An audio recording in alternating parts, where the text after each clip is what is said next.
Welcome to the Classic Hollywood Black and White Portrait. I'm Varis, your host for this Photoshop tutorial. We're going to be working with this photo that I created for my workshop at the California Photo Festival. This was shot to illustrate classic Hollywood glamour lighting techniques with the idea to transform the color version into this, a recreation of a classic black and white glamour image of the 1930s. We will be exploring a number of Photoshop techniques, including shaping with liquify, converting to black and white with the channel mixer, using advanced blending options to combine two different channels into one grayscale rendering, using layer masks and overlay blend mode to apply highlights, create a cool diffusion effect using Gaussian blur and smart objects, a split tone effect with photo filters, and finally we'll finish things off with an iris blur and a vignetting effect. So let's get started. We have our original color image and we need to turn it into a black and white. Now before I get into the black and white part, I want to make sure that I've done all the retouching that I need to do because I want to possibly use the color version for something else. So make sure that all the spotting and everything has been done, and I've done all that already. There's one chore left that I'd like to do, and that's to do some little figure shaping. Right in here, the extra cloth wrapped around her waist is just detracting from her figure, and we're going to make it look a little more appealing and reshape it a bit, and that means that we're going to take a trip into liquify. But before we do anything else with the image, I'm going to duplicate the background here. So I've got my copy, and this is going to be my shaping.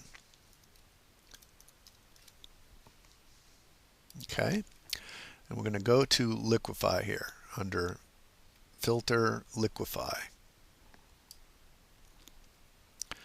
And we get this whole new interface. This is the liquify interface. We're going to be using the forward warp tool here to do most of the work. And before we do that, we're going to use the freeze mask tool because there's a little part of the image that I don't want to move while I'm pushing her waist in. And so I'm going to zoom in here.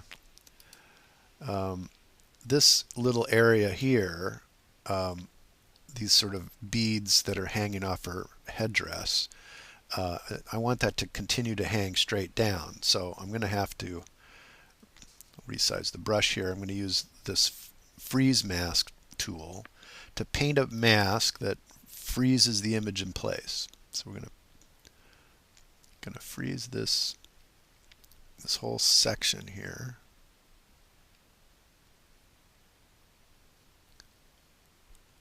So I don't want that to move. And I'm going to try and take as much of this background as I can. It's a little difficult because this area is so small, and I just don't want it to get pulled inward with the rest of the dress here. Okay, so let's back out. And backed out a little bit more here when I'm using the shaping forward warp tool here.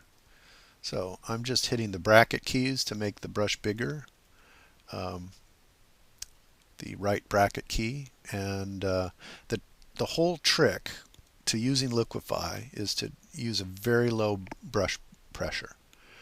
So around 15 or 10, 15, no higher than 20. That's the key.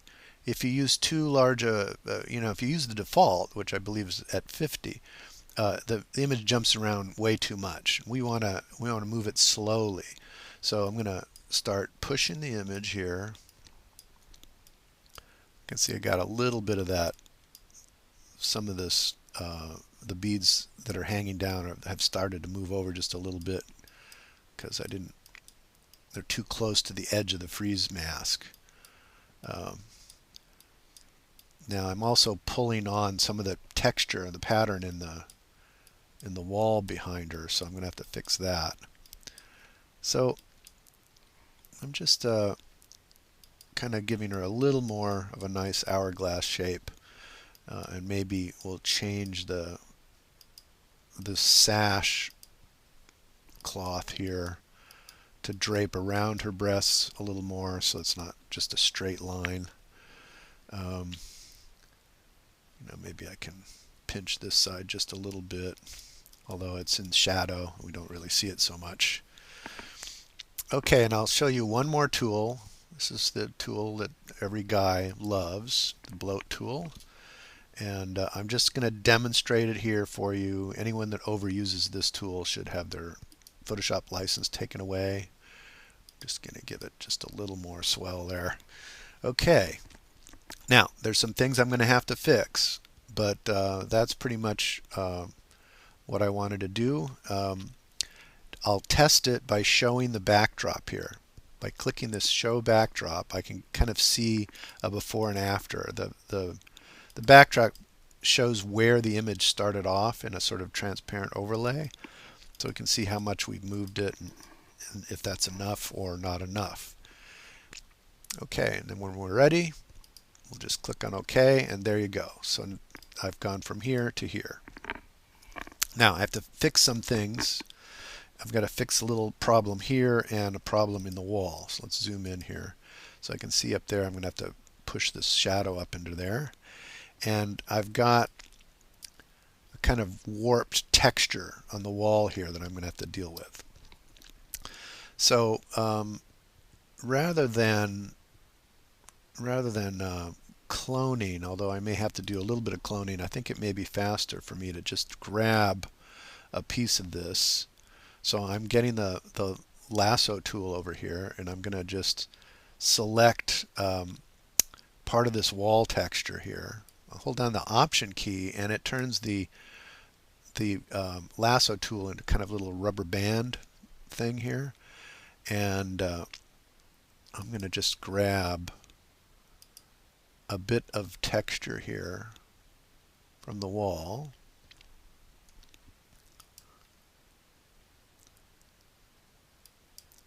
And now when I let go of the if I let go of the Option key or the Alt key here, the rubber band thing will go away. But I want to get this edge pretty straight along the bottom of the wall there. And there you go. Now, I have this layer selected. If I do a Command or Control J, I will jump this piece of the layer into another layer. So here it is, and I can drag it over. Now I'm going to have to kind of mask it into place, but I want to cover up all of that bent texture. And I'm going to drag this up, so I want to transform it. So I'm going to do Command or Control T to get the free transform, and I'm just going to, since this texture is sort of lines that run vertically, if I stretch it vertically, we won't notice that it's not the same size, or it didn't start off at the same size. So I'm going to stretch it up and try and match the shadow up here. Okay, so let's say OK, and now I'm going to have to mask it off, but let's make it a little bit transparent so I can see where I need to paint the mask. So we'll make a layer mask here, and then I'm going to paint in black over the areas that I don't want to overlap the dress. So I get a brush here, a nice brush. We'll paint with 100% opacity, and I'll just mask over the edge of the dress. Now, since the texture right behind the dress is the same wall, it's just a little curved, we don't have to be all that precise in our mask. I just need to make sure that I reveal the dress back there. So I'm painting over the dress to mask off the texture that I'm applying to cover up the bent part of the wall. So we'll do the same thing over here to reveal our hanging beads.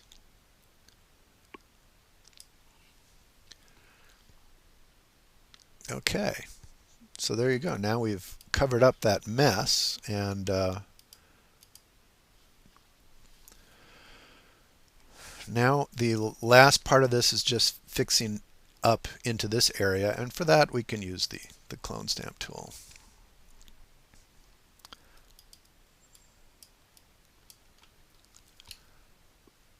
And now I'm going to do one last thing to kind of push this into the corner. I want to make a sharp corner there. And I find it often it's easier to do that with the smudge tool. So I've got my little finger tool here, and we'll change the strength just a little bit so it's not quite so strong. And this kind of has a natural sort of taper to it. So I can kind of push this stuff up into a little knife edge corner, and that's pretty happy right there. Maybe one last little bit of cloning. I want to take away this little kind of edge here. So I'm going to just clone that up.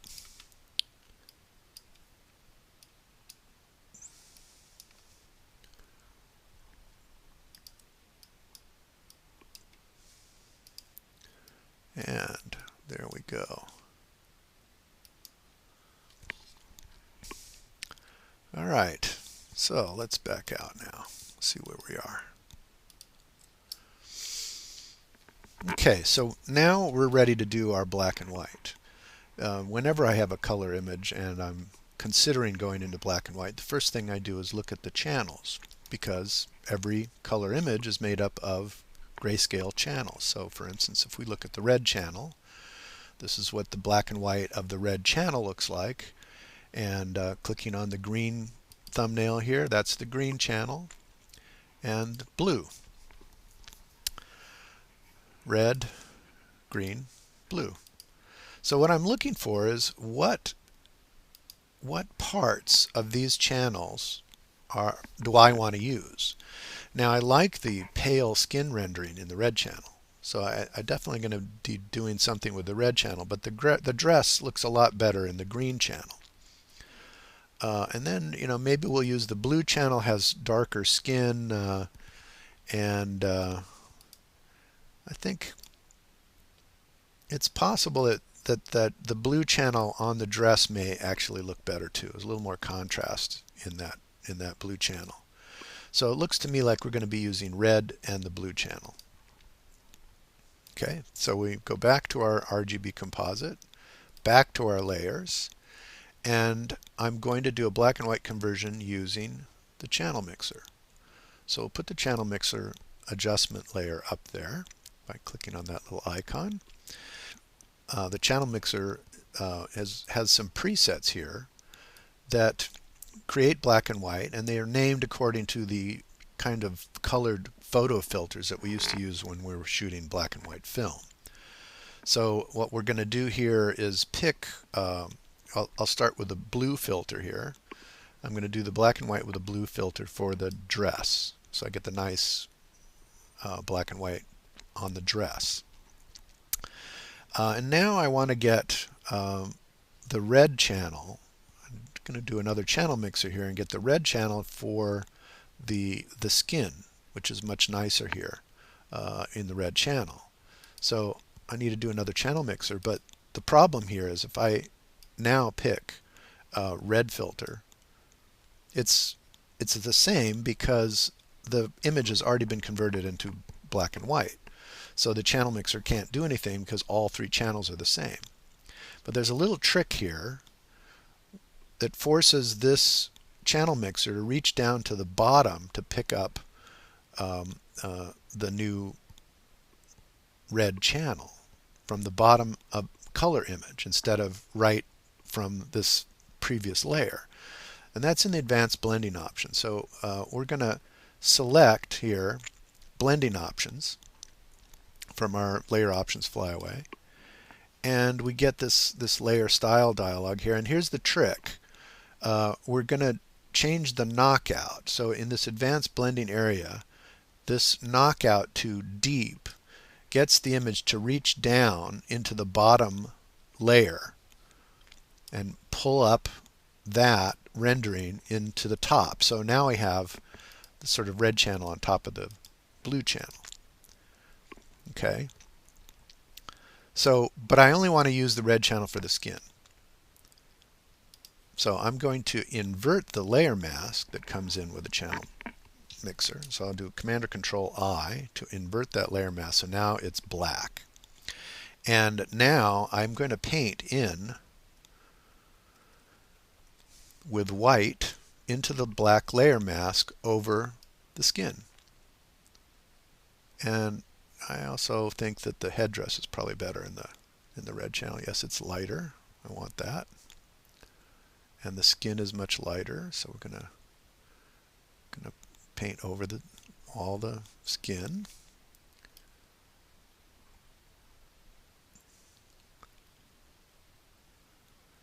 I'm gonna try to keep it pretty much inside of the skin here.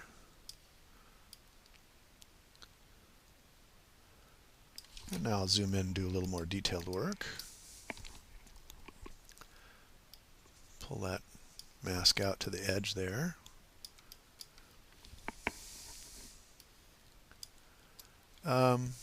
I can actually preserve some of the shading. So if you see how I've sort of soft edged it, and it's got a kind of a shadowed edge, I'm going to leave it like that. And but I do want to continue this down here. So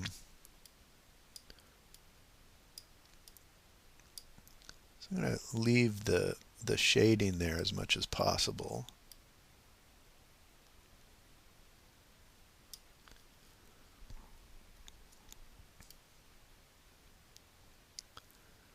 Okay. And because the shadow underneath her arm is fairly neutral, it's pretty much the same in all three channels, so I don't have to worry that much about painting underneath. But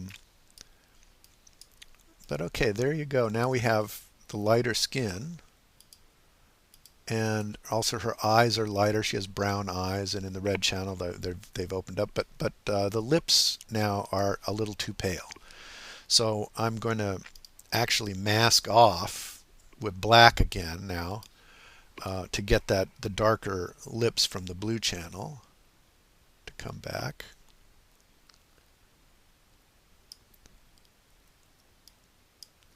And I'm actually kind of thinking she needs a little eye makeup here. So the darker blue channel has perfect eyeshadow.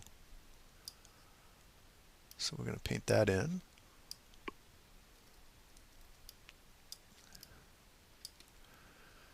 And maybe put a little bit of shadow on the cheek.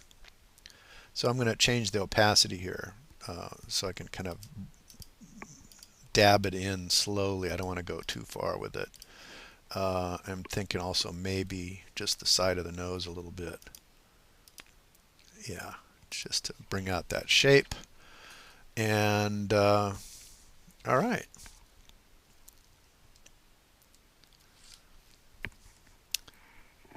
So I'm liking it pretty nice so far. You can see now we're sort of using the best parts. This is all the blue channel, which looks good on the dress, but the red channel had much better skin. So we're just painting in those parts of the red channel that look better. Now I'm not quite done in my highlights and shading, so I'm going to make another layer here. Make a new empty layer just by clicking on the new layer icon there, and we'll change this apply mode from normal to overlay. And what I want to do now is sort of work the highlights a little more. I'd like this headdress to kind of open up a little bit, get a little brighter. So I'm painting with white into an overlay layer. It's being applied in overlay mode, and that means that where things are lighter, they will have a corresponding effect on the underlying image. So I'm going to paint with white. So I'd like this headdress to kind of lighten up a bit.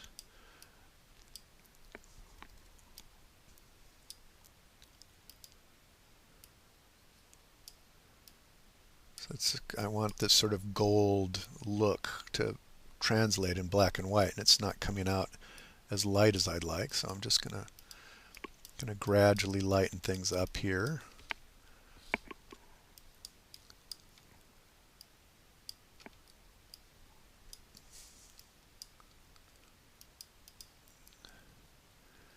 And maybe just a very little subtle kind of highlight on the shoulder here.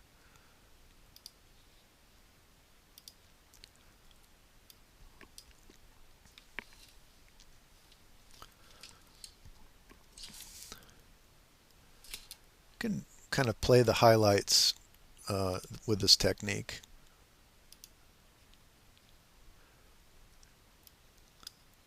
It's really the overlay mode kind of brings out contrast. So I'm essentially painting in with a highlight contrast, and so it doesn't cover up the texture, it actually enhances it.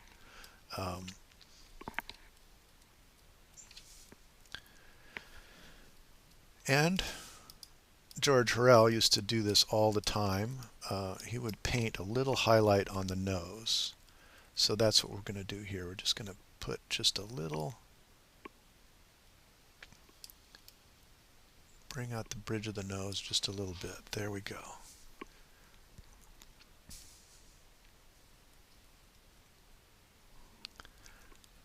All right. Well, we're pretty much done with our shaping here. Now we're going to create that sort of diffusion glow, that sort of glamour glow. They used to use a filter over the lens to achieve this. We can do that after the fact right now. And that involves using a blur layer. So we're going to create a layer that we can blur. Right now this image is made up of several layers here, and I want to get a merged version of this image into the top layer. So the trick to doing that is I'm going to hold down the Option or Alt key and select Merge Visible from the Layer Options flyaway here. So we select Merge Visible, and that puts a merged version of all of these layers up at the top. And it's black and white.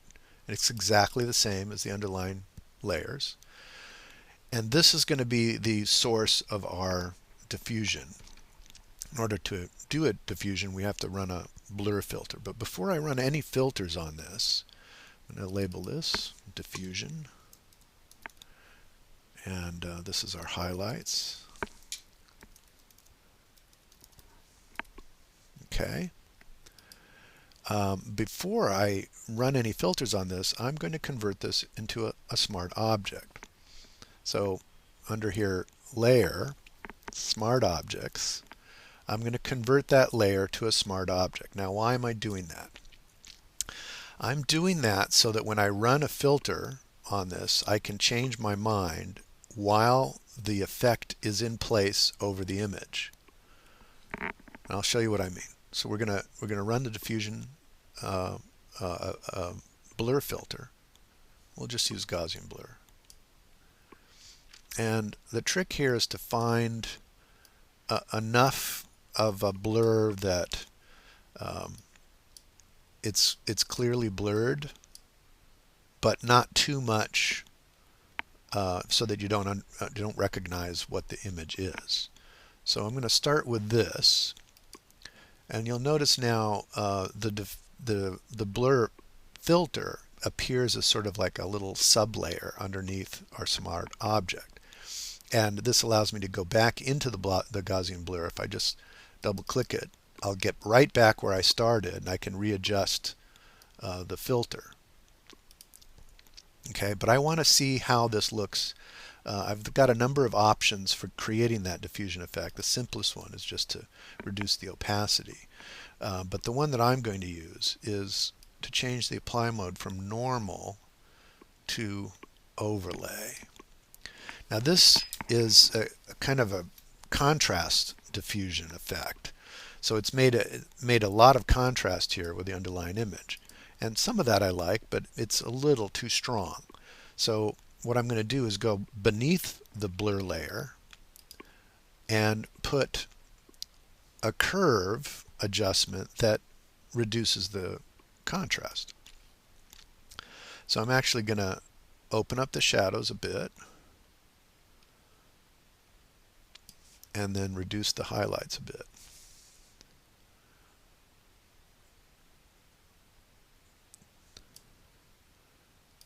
Okay. So without this, it's too contrasty. With it, it's starting to look more like the original image, just with this kind of soft focus look.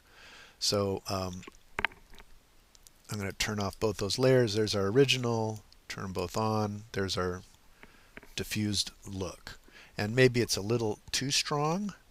But the other thing I can do now that I have it in place, because it's a smart object, I can come back into the Gaussian blur and change how blurred it is. It's going to have a different look if I change the amount of blur. And I think actually I like this softer look, so I'm going to stick with that. And maybe just reduce the opacity just a little bit. Now that I've reduced the opacity, I might want to come back and readjust the curve to get the contrast. So I want a little darker contrast in here now.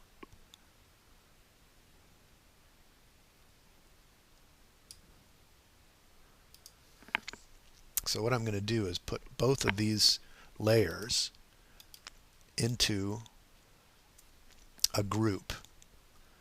So I select the curves and the diffusion layer, and I'm going to make a new group from layers. And this is our diffusion. I'm much better at Photoshop than I am at spelling, obviously. Okay. Now this group, see, it's like a little folder and it's got both of those layers in it. And that group can take a layer mask. So I'm going to add a layer mask to that and then paint off the whole diffusion effect right over the eye.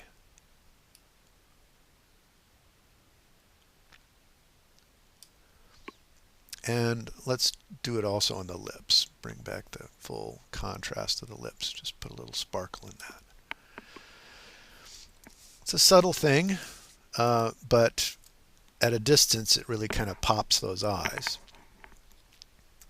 All right, we're almost done. I'm going to add one more thing here. I'm going to add a vignetting effect. So I'm going to make an empty layer to hold my vignetting.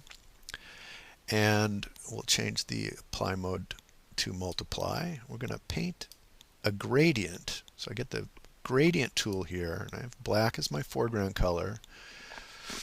And normally your opacity is at 100%. And what we're going to do is pick the second from the left, this foreground to transparent gradient style. And I'm going to paint in just at about 20% opacity. And I'm going to just sort of try to create a vignette effect here by dragging from the edge. This is actually very similar to what we used to do in the enlarger with a piece of cardboard. I'm sort of doing some edge burning here, and I do it gradually, a little bit at a time.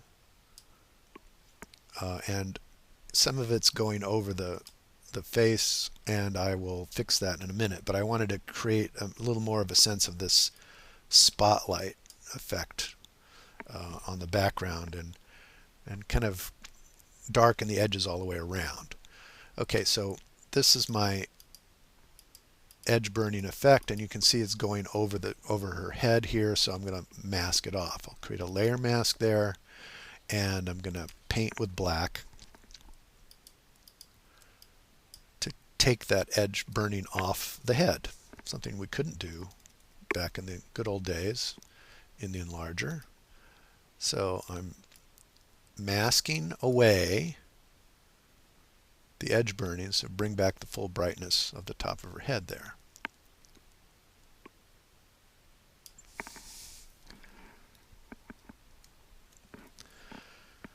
All right, let's check, see how far we've come from our original. Let's look at the original. There's the original. I'm just Option or Alt clicking on the little eye of that layer to solo it. So we see that's the background, and here's the finished image with the shaping in the black and white.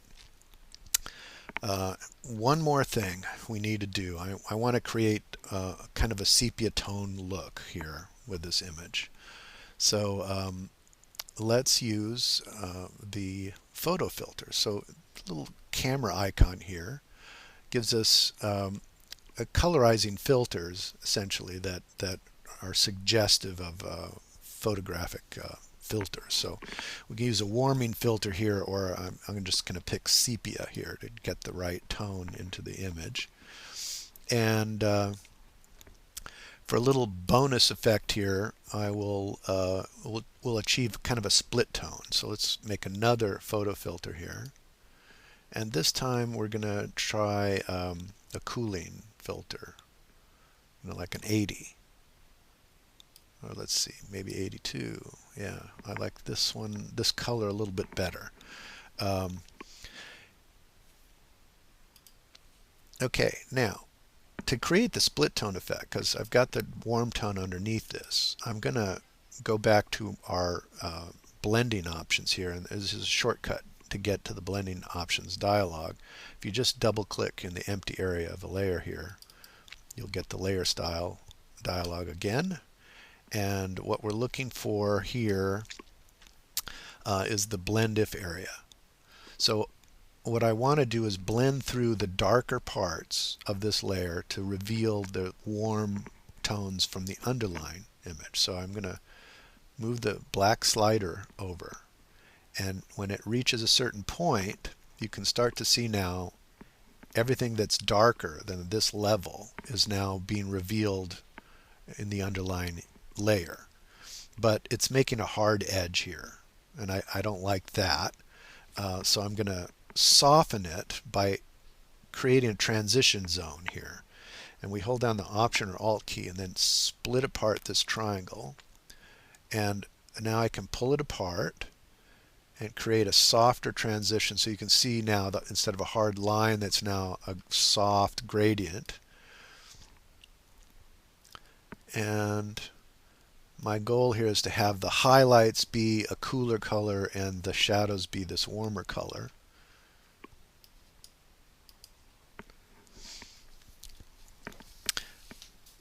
And to mitigate the intensity, I think it's better to be more subtle with these split tone effects. So let's just reduce the opacity a bit.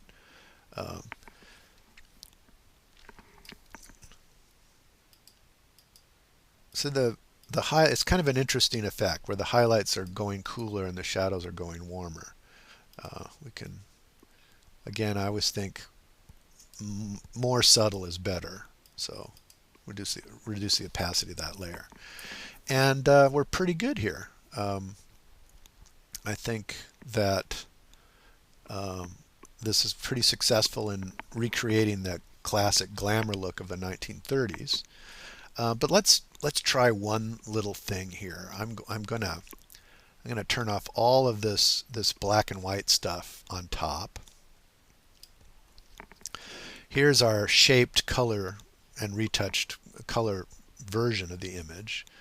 I'm going to create a new merged version of that. So I'm going to select the top of the color layers here, which has the retouching in it, and then do with our little trick, our merge visible trick. I'll hold down the Option or Alt key and select merge visible here, and I get the color layer. Okay. I'm going to bring this all the way to the top of the layer stack here. And let's turn on all our black and white. So now I have this color layer on top. Okay. So let's see what this looks like in color. I'm going to change the mode from normal to color. And here I'm just taking the original color and reapplying it now to the tones of the black and white image, and it's a different look. In fact, I can kind of recreate a sort of hand tinted look by just reducing the opacity of that color layer. And now I have two effects for the price of one here. I've got the color and the classic black and white. Okay, I want to show you one more thing. I know I said I was done, but I just wanted to show you how to add an additional blur that corresponds with the vignetting so that you get this increased blur as it goes out towards the edges of the frame. And we will do that using the iris blur. However, this layer is it's just applying color. We need to have another composite layer, a merged layer that we can apply a blur to. So I'm going to turn off the color here, select one of these layers, and then we're going to create a merge visible using our little trick option Alt and then select merge visible. So now at the top I have a merge black and white, and that's going to be the thing we're going to apply the blur to. And we're going to be using surface iris blur. So we'll go filter, blur, iris blur. Now this is an interesting new technology that was introduced in Photoshop CS6, where we can create a center portion of this iris effect that is sharp, and it will blur as it progresses away from the center based on the size of our circle here. So these outside edges are where the maximum blur occurs, and these little dots control where the transition, the 50% point is. So in the center it's sharp, and then it's going to get increasingly blurry as it goes out to the outside, and maximum blur when it's outside of this outer line here. So we can increase the blur using this little inner circle. I'll just drag it until it gets blurrier, and you can see out here it's really starting to get blurry. Or we can control it using this slider here. So I want to have the face remain sharp, and then it gets sort of gradually blurrier until it gets to the outside. And so we'll just pick something like that. Okay, and we say OK, and it's applying the blur, and there's our final effect, which you may decide that it's too much, or I want maybe some of that dress sharpness to come through. I can change the opacity of it here. So we get an sort of an additional diffusion effect around the outside of the image, and we can still apply our color by putting the color layer back on. So that completes the effect. We've got lots of different options. I can have this color version, I can have a black and white version, with or without the blur, and it gives us a lot of flexibility in how we want to redesign the image. So I hope you enjoyed that, and look forward to doing more tutorials for you in the near future. Thank you.